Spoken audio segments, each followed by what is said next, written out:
skaistais ceriņu laiks. Aromāts vienkārši dievišķīgs. Varētu ielikt degunu un visu laiku tikai elpot un priecāties.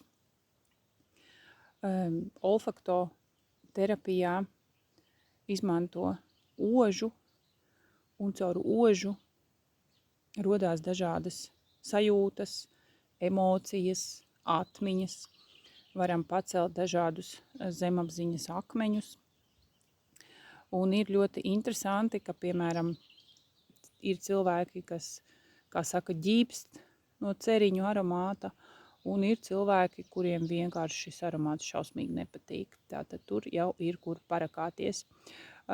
Vienmēr, kad kāds aromāts mums izsauc kaut kādas ļoti asas sajūtas, ļoti milzīgu nepatiku, teiksim, vairumam tas asociējās ar patīkamu aromātu, un mums pēkšņi tas paliek tā kā nepatīkams, tad tas jau ir virziens, kur mēs varam rakt dziļāk un celt augšā, ar ko tas ir saistīts, ar kādām varbūt bērnības atmiņām vai kādiem dzīves notikumiem, kas mums saistās zemapziņā ar šo te aromātu, kurš ir it kā patīkams, bet mums viņš asociējās ar nepatīkamām lietām.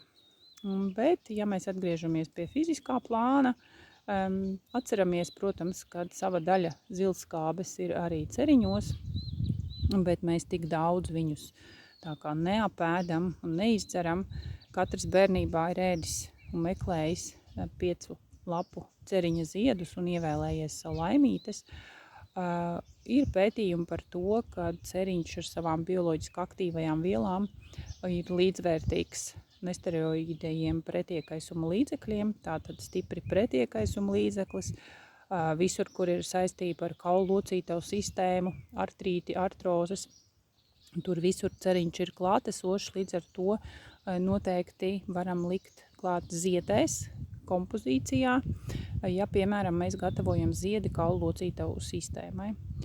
Un vēl, piemēram, pievieno šos te ziediņus arī savu daļu, piemēram, maisījumos, kad mums ir kādi urīnceļu iekaisumi, urīnceļu problēmas.